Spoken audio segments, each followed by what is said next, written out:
Meu nome é Fernanda e curso Pedagogia na Uniriter. Estamos aqui para apresentar o estágio supervisionado 3, Espaços Não Formais, e com o tema Protagonismo Infantil e os Direitos da Criança.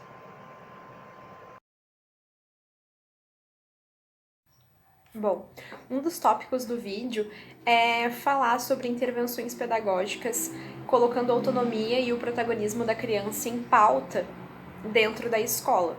De fato, isso são coisas que a gente que trabalha com educação e que vive a sala de aula pensa sempre de como conseguir que a criança se entenda como protagonista e desenvolva essa autonomia.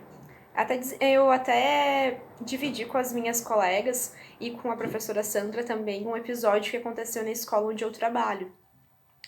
A escola onde eu trabalho, ela tem como filosofia de escola o protagonismo e a autonomia do estudante que está inserido naquele contexto.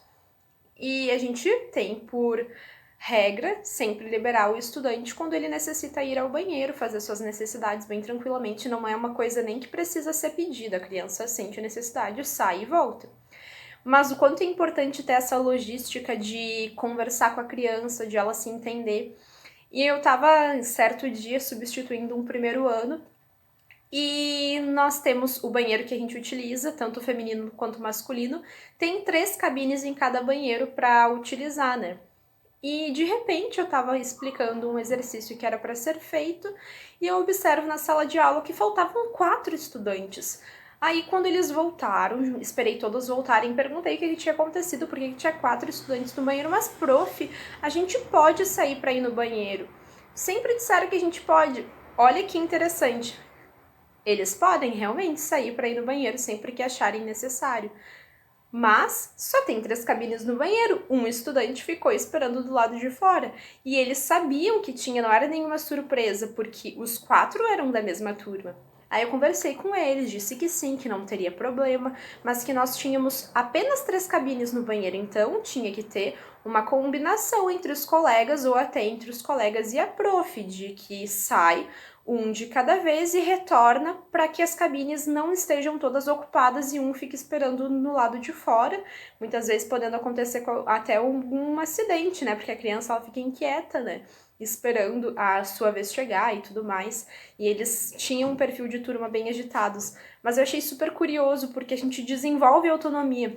Mas a criança ela ainda não tem maturidade suficiente para definir o que é certo, o que não é certo nesse contexto e tudo mais.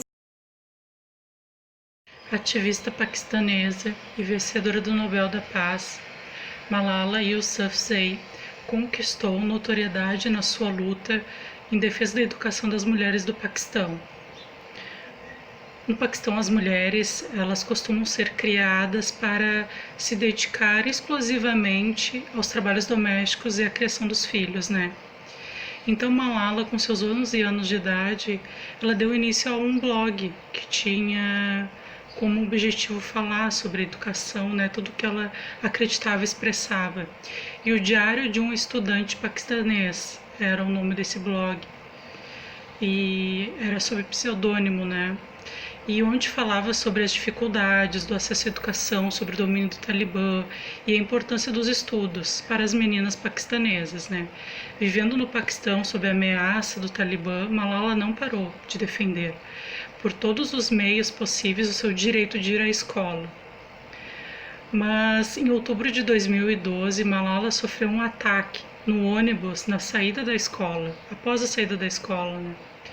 Foi baleada por militantes. Apesar da gravidade do ataque, Malala se recuperou e sem sequelas cognitivas num hospital na Inglaterra. A luta de Malala ficou conhecida em todo o mundo e ela se tornou voz internacional pela defesa da educação feminina. Os ensinamentos de Malala Yousafzai lutam pelos direitos iguais entre homens e mulheres e pela educação de meninas ao redor do mundo, além de pregar pelo fim da violência. Bom, a Fernanda falou para vocês um pouco sobre a história da Malala e por que a gente optou por trazer essa história para o nosso trabalho. porque Malala, como ela já falou, né, era uma criança paquistanesa que lutou pelos seus direitos. E trazer isso para dentro da sala de aula, mostrando que existiram crianças protagonistas de sua história e que acima disso, porque protagonista todas são, né, elas lutaram por um bem comum, também é possível nos nossos dias atuais. Então a gente deixa como sugestão para o professor atuante dentro da sala de aula que levem esse livro. Existem várias adaptações infantis, porque o livro original ele é um pouco pesado, para ser trabalhado com as crianças. No site do Itaú, Leia para uma Criança, tem uma versão em PDF e uma versão digital muito lindinha, com várias animações, e fala sobre a história de uma forma adaptada e leve para que a gente trabalhe com as crianças nos anos iniciais, podendo dizer para elas o que elas entendem por protagonismo, o que a criança sabe, se já ouviu falar sobre a história da Malala, por que ela é tão importante, por qual direito ela lutou, quais são os direitos da criança. Inclusive, em uma das minhas ações na sala de aula, enquanto PIBidiana, eu trabalhei esse livro para trazer, introduzir o ECA numa turma de 5º ano, perguntando para elas o que elas entendiam sobre direitos da criança e tudo mais, se elas sabiam quais eram os seus direitos, e trouxe na aula seguinte o ECA para a gente trabalhar de uma forma mais leve, porque é imprescindível que a criança saiba e conheça o Estatuto da Criança e do Adolescente, né? E foi uma forma super divertida. Depois elas fizeram alguns desenhos junto com, como se fossem quadrinhos com balãozinhos, dizendo suas concepções, né, sobre o que a gente aprendeu, e foi um momento bem prazeroso e que elas conseguiram entender e aprender coisas de forma leve, né, e que são de suma importância para o desenvolvimento dela.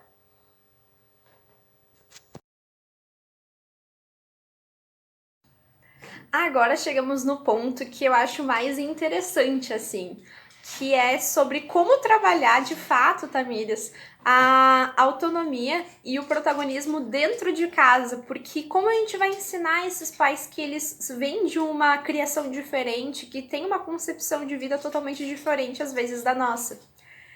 Algum tempo atrás eu fui na minha cidade natal, tava conversando com a minha avó, e ela tava dizendo que a gente fica muito, porque ela tava questionando, né, fazendo os questionamentos dela, porque eu e minha irmã somos professoras, e tava dizendo, porque eu acho muito engraçado, que se escuta muito as crianças, se dá muito ouvido para elas, mas elas não sabem fazer nada. Ela tava questionando que no tempo delas, crianças sabiam fazer tudo.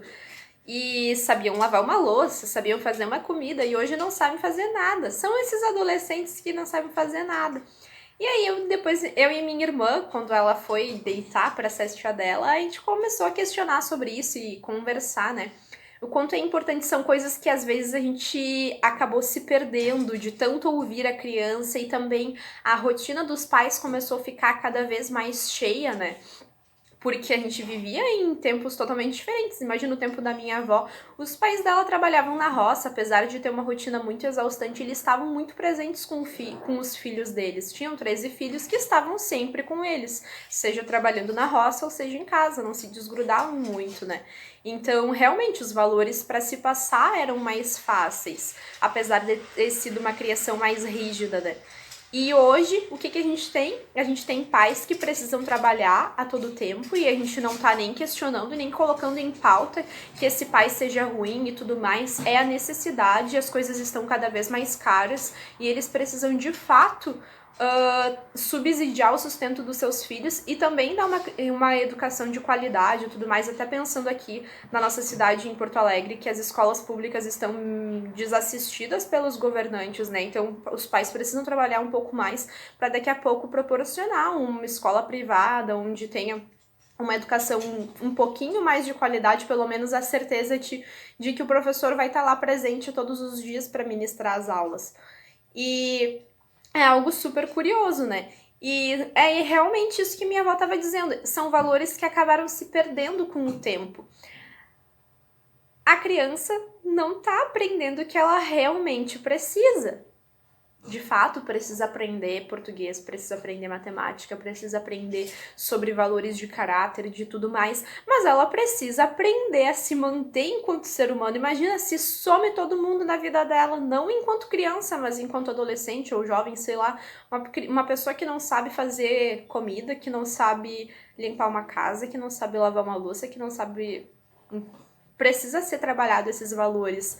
Aí a gente entra em várias teorias, né? E uma das teorias que a gente aprende muito na universidade, e é uma teoria que eu gosto, é de Maria Montessori, que muitas vezes, enquanto acadêmicos e até em escolas, a gente tem uma ideia equivocada sobre a teoria dela, que é só... Tinha uma escola lá na minha cidade que era muito engraçada, ela se dizia que era ela, adepta a metodologia montessoriana. Mas, na verdade, ela só cortou as mesas, as classes, fez tudo do tamanho da criança, mas não se trabalhou o desenvolvimento daquela criança dentro daquele espaço, né?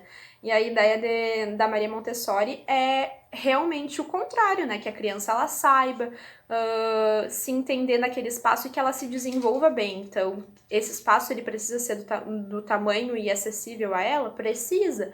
Mas também precisa ser ensinado a ela que é assim que a gente lava, que a gente suja alguma coisa, a gente precisa lavar, que se a gente desorganiza um espaço, a gente precisa organizar.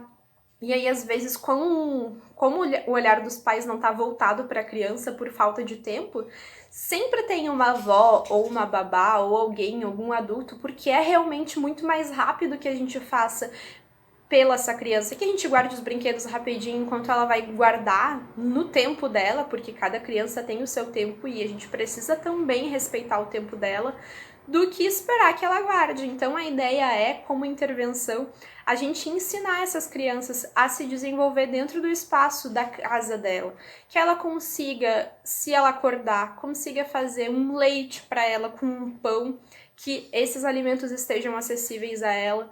Também que ela entenda que assim que ela come, ela precisa limpar o que ela sujou, que quando ela toma banho, ela precisa recolher a roupa dela, que está suja ou está limpa, e colocar no lugar adequado. São pequenas ações que, com o tempo e atrelado com o que a criança está aprendendo em sala de aula, vai ser de grande valia para ela.